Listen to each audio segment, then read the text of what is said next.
오늘 살펴볼 보고서는 미디어법 통과 10년 개선되지 않은 종편의 그늘입니다. 민원연에서는 방송통신심의위원회의 심의 결과와 심의 회의록을 분석했는데요. 분석한 가장 큰 이유는 올해 종편 4사에 대한 심의가 있기 때문이에요. 먼저 4월에는 TV조선과 채널A에 대한 심의가 있고요. 11월에는 JTBC와 MBN에 대한 재승인 심사가 있습니다. 그래서 민원연은 종편 재승인 심사에서 주요하게 반영되는 방통심의위의 심의가 제대로 이뤄지고 있는지를 알아봤습니다. 분석 대상은 지상파, KBS, MBC, SBS, TBS, 그리고 종편 4사, JTBC, TV조선, 채널A, MBN, 그리고 보도 전문 채널 YTN, 연합뉴스 TV에 대해서 분석을 했습니다. 분석 기간은 문재인 정부가 출범한 2017년 5월부터 2019년 12월까지입니다. 본격 설명 전에 방통심의위의 심의 결과에는 어떤 것들이 있는지 알아보겠습니다. 심의 결과는 문제 없음, 행정지도, 법정 제재로 나눠지는데요. 행정지도는 의견 제시와 권고로, 법정 제재는 주의, 경고, 해당 프로그램의 관계자에 대한 징계로 다시 나눠집니다.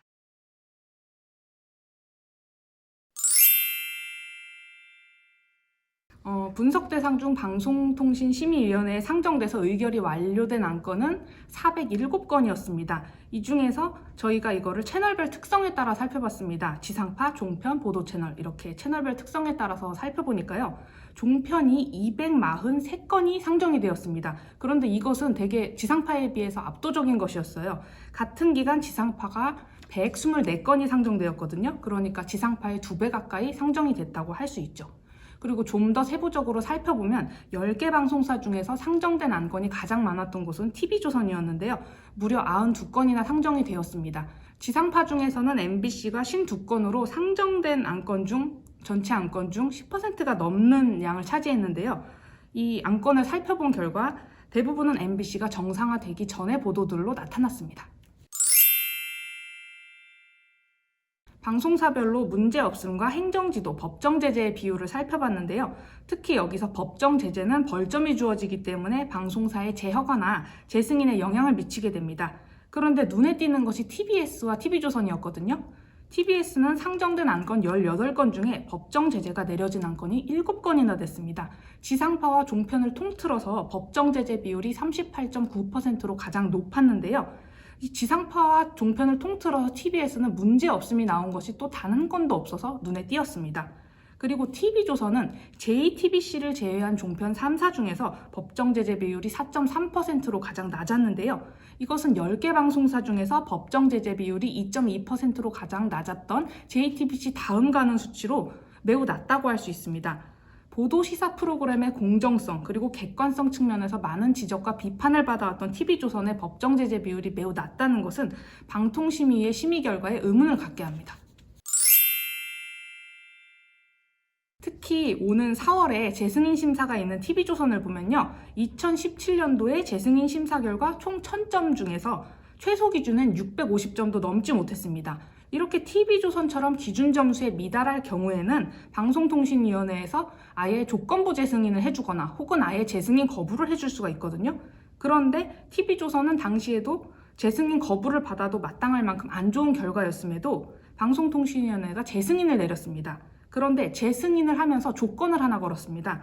방송 프로그램의 품격 향상을 위해 재승인 유효기간 동안 방송심의에서 오보, 막말, 편파, 조항의 법정제재 건수를 매년 4건 이하로 감소시켜야 한다라는 것이었습니다.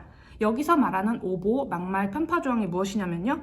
제9조 공정성, 제13조 대담 토론 프로그램 등 제14조 객관성, 제27조 품위 유지, 제51조 방송 언어 이렇게를 말합니다. 그런데 이 방통심의의 심의를 보면 방송통신위원회가 내건 조건이 되게 무색할 정도였어요. TV조선을 봐준 것이 아닌가 하는 생각이 절로 들게 했는데요. 대표적인 것이 2018년 6월 25일 TV조선 김광일의 신통방통에 대한 심의였습니다. 이 당시 방송이 무엇을 다뤘냐면 강진에서 한 학생이 아빠의 친구에게 살해당한 사건을 다뤘습니다. 당시는 피해자의 시신이 발견된 바로 다음 날이었고요. 또 가해자가 스스로 목숨을 끊은 상태였기 때문에 범행 동기나 방식에 대해서 밝혀진 것이 아무것도 없었습니다. 그런데 진행자는 피해자가 성폭행을 당했을 가능성에 집착하는 경향을 보이기도 했고요. 또 한 출연자는 아무런 근거도 없이 원조교제나 몸캠 등을 피해자와 연관지어 말하기도 했습니다. 심의 과정에서 허미숙 소위원장은 진행자가 성폭행을 단정하는 등 객관성 위반의 소지가 있다. 전반적 진행 과정에서 진행자가 추측성 보도를 한다라고 했고요. 윤정주 위원도 진행자의 진행 방식이 문제라고 지적했습니다. 결국 이 방송은 법정 제재인 주의 의결을 받았는데요. 하지만 애초에 적용이 됐던 객관성과 품위 유지 조항은 적용이 되지 않은 상태로 주의가 의결됐습니다. 심의 과정 중에 위원들이 객관성과 품위 유지 조항을 적용하기에는 무리가 있다고 봐서 그렇게 된 것인데요. 결국 방송통신심의위원회가 적용해야 할 조항을 적용하지 않고 주의 결정을 내리면서 TV조선은 오보 막말 편파 조항에서 주의 판정을 받는 일을 피한 것입니다. 방송통신심의위원회가 TV조선을 봐준 것이라고 생각되는 대목이었습니다.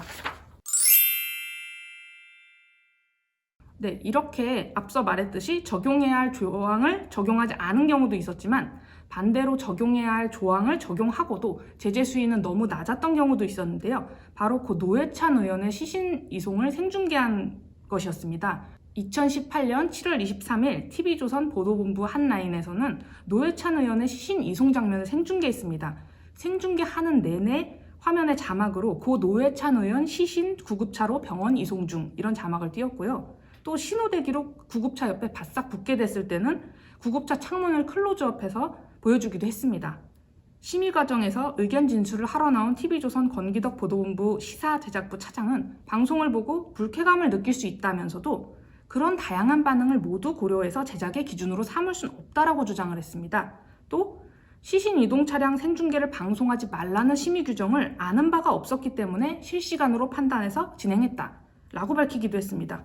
그리고 시신 운구 차량을 클로즈업한 것에 대해서는 촬영 기자의 직업적 행동 패턴에서 나왔다. 혐오적 장면에 노출도 없었다. 이렇게 말하기도 했습니다. 이 방송 이후에 일었던 비난 여론을 생각한다면 대단히 황당한 의견 진술이라고 할 수 있습니다. 그러나 방송통신심의위원회는 품위 유지 조항이 적용된 이 안건에 대해서 의견 제시 결정을 내렸습니다. 심의 규정에 운구 차량이나 응급 차량을 생중계하지 말라는 조항이 없다는 게 그 이유였습니다. 이 안건에 품위 유지 조항을 적용하는 것이 애매해서 적용하지 않았다고 밝히기도 했습니다. 그런데 2018년 5월 5일 방송된 MBC 전지적 참견 시점에 대해서는 그렇지 않았습니다. 출연자가 어묵을 먹는 장면에서 세월호 참사 당시에 뉴스 특보 화면을 사용해서 문제가 됐는데요. 여기에는 제20조 명예훼손 금지, 제25조 윤리성, 제27조 품위 유지가 적용이 되어서 해당 방송 프로그램의 방송 중지 및 관계자 징계 명령이 내려졌거든요. 이렇게 볼 때 TV조선의 안건에 오보 막말, 편파 조항에 해당하는 품위 유지 조항을 적용을 하고도 가장 낮은 수위의 행정지도인 의견 제시를 의결한 건 TV조선 봐주기가 아닌가라고 생각할 수 있는 대목입니다. 방송심의에 관한 규정 중에서 방통심의에 상정된 안건에 적용된 조항은 총 31개 조항이었는데요. 이 중에서 방송사들이 가장 많이 위반한 방송심의에 관한 규정은 제14조 객관성이 가장 많았습니다.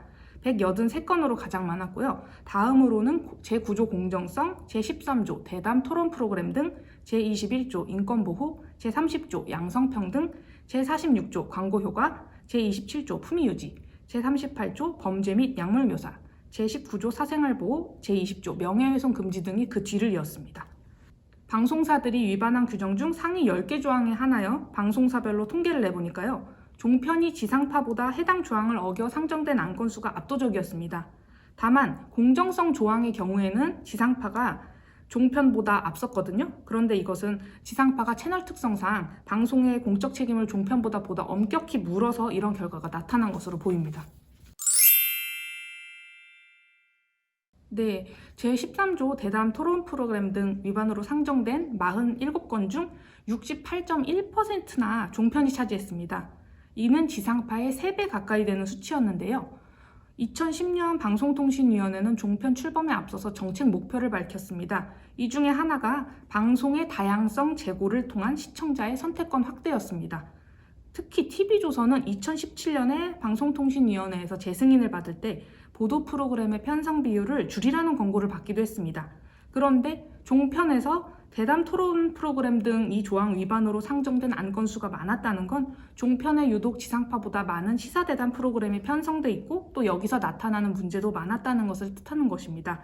즉 방송통신위원회가 애초에 밝혔던 정책 목표가 충족되지 않았다는 것을 잘 보여주고 있는 것입니다. 네, 제46조 광고효과 위반에 대한 심의를 말하는 건데요. 이 조항 위반으로 상정된 안건 대부분은 삼성전자의 갤럭시 노트 시리즈 홍보보도로 인한 것이었습니다. 2018년과 2019년에 있었던 갤럭시 노트 시리즈 홍보보도들은 모두 광고효과 위반으로 방송통신심의위원회에 상정되었습니다. 두 사안 모두 사기방송통신심의위원회가 심의한 안건들이었는데요. 사기방송통신심의위원회는 2018년과 2019년 모두 보도에 의견 제시를 의결했습니다. 2018년도 보도에 대해서는 신제품 출시 및 관련 생활정보를 전달한다는 해당 보도의 특성 및 기존 유사 심의 사례와 형평성 등을 감안했다라면서 의결의 이유를 밝혔고요. 그런데 2019년 보도에서도 마찬가지였습니다. 해당 제품에 대한 정보 전달적인 성격 역시 포함되어 있는 것으로 보이는 점, 기존 유사 심의 사례와 형평성을 감안했다라고 이 의견 제시의 의결 이유를 밝혔는데요. 정보 전달 성격과 앞선 사례와의 형평성을 이유로 들면서 의견 제시 의결을 반복하고 있는 것입니다. 근데 이런 식의 의결이 계속된다면 방송사들은 앞으로도 거리낌 없이 삼성전자의 갤럭시 노트 시리즈를 홍보하는 보도를 하게 될 것입니다. 왜냐하면 방송통신심의위원회가 이런 식으로 솜방망이 징계를 계속할 것으로 보이기 때문입니다. 이미지 사용에 대한 심의를 살펴보면요. 또 명확한 기준도 일관성도 없어 보입니다. KBS 9시 뉴스에서 2019년 7월 18일에 일본 제품을 불매하는 움직임을 전하면서 인터넷에서 누리꾼들의 공감을 많이 얻은 영상을 전했는데요. 여기서 한국당 로고가 들어간 안뽑아요와 조선일보 로고가 들어간 안봐요 부분을 그대로 전했습니다.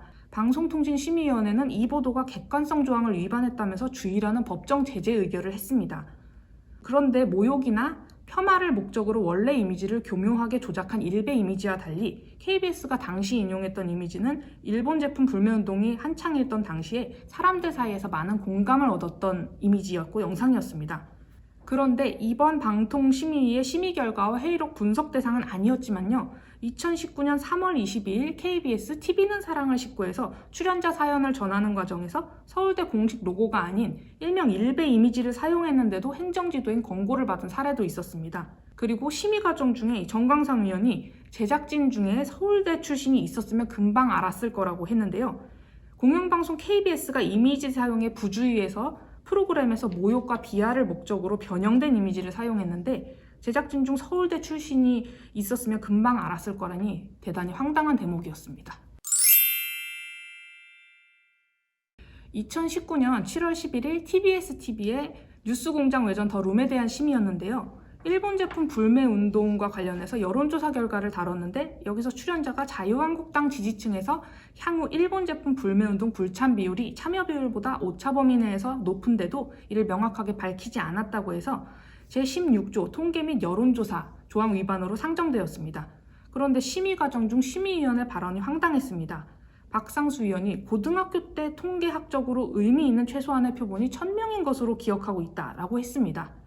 뉴스공장 외전 더 룸에서 인용한 리얼미터 여론조사의 표본이 501명이라는 것을 문제 삼으면서 고등학교 수학 시간에 대한 기억을 근거로 제시한 것인데요. 심의위원들이 심의를 위한 최소한의 준비도 하지 않고 고등학교 수학 시간에 대한 기억이나 지인의 발언에 의존해서 심의를 한다니 심의 과정 자체에 의구심이 들 수밖에 없습니다.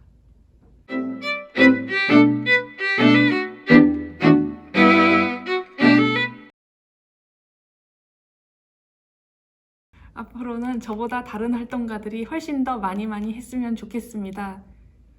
미탈 녹음할 때는 보고해도 아무런 문제가 없었는데 이렇게 티나게 보고하다니 보시는 분들에게 미안할 따름입니다. 미안해요.